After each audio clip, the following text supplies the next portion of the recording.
ఇప్పుడున్న యూనివర్సిటీస్ చాలా కాలేజెస్ పెద్ద పెద్ద కాలేజెస్లో ఏంటంటే సార్ ఈ గంజాయి ఈ డ్రగ్స్ ఇలాంటివి చాలా రెగ్యులర్గా ఉన్నాయి అని తెలిసిన తర్వాత కూడా ఎందుకని యాక్షన్ తీసుకోవట్లేదు వాళ్ళ మీద? స్టూడెంట్స్ అనా లేకపోతే ఎందుకు మనకి అని వదిలేస్తున్నారా? లైట్ మేము వినేదానికి ఏంటంటే ఇది కాలేజీలే కాదు, ఇది పాఠశాలల స్థాయికి కూడా ఇది వ్యాప్తికి చెందుతూ ఉన్నది అనేటువంటిది కూడా కొన్ని సందర్భాల్లో మేము కొన్ని కేసులు చేసేటప్పుడు కానీ లేదా కొంతమంది సామాజిక కార్యకర్తలతోనూ స్కూళ్ళలో టీచర్లతోనూ వీళ్ళతో మాట్లాడేటప్పుడు దృష్టికి వస్తూ ఉన్నది.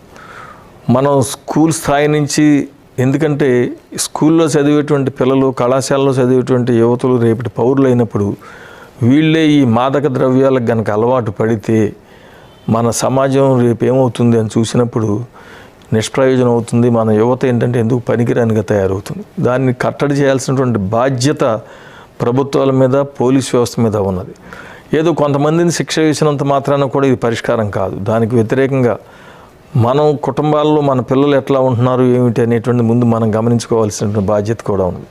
ఎందుకంటే మన పిల్లల ప్రవర్తన, వాళ్ళు ఏ విధంగా స్నేహితులతోనూ కానీ కుటుంబ సభ్యులతో కానీ మెలుగుతున్నారు, వాళ్ళు దాంట్లో మార్పులు కనుక వచ్చినట్లయితే వీళ్ళు ఏదో కొంచెం దారి తప్పారు అనేటువంటి సిగ్నల్ ముందు మన కుటుంబాలకి, కుటుంబ సభ్యులకే వస్తుంది. మనం దాన్ని దాచడం కనుక మొదలు పెడితే లేనిపోయిన సమస్యలు వస్తాయి. పోలీస్ వ్యవస్థ కూడా ఏంటంటే ఎవరైతే దీని మీద పెద్దగా, ఎందుకంటే చాలా సందర్భాలు చూస్తాం 50 గ్రాములు 100 గ్రాములు ఆడు దొరుకుతాడు.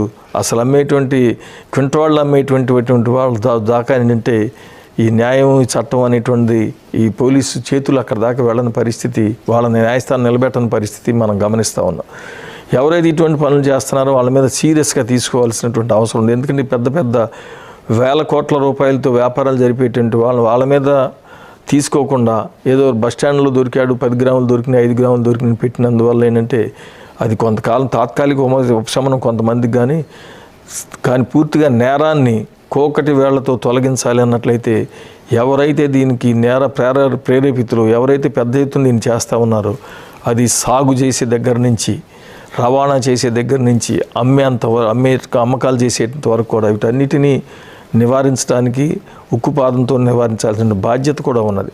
కానీ దానికి కావాల్సినటువంటి యంత్రాంగం అవసరం అవుతుంది. ఆ యంత్రాంగం కూడా ఏంటంటే న్యాయంగాను, నిష్పక్షపాతంగాను, నిజాయితీగాను పనిచేసేటువంటిది అవసరం. తప్పితే వాళ్ళు కూడా ఇది ఒక డబ్బు వనరు అని కనుక భావించినట్లయితే మన సమాజం అనేక సమస్యలు ఎదుర్కోవాల్సి వస్తుంది.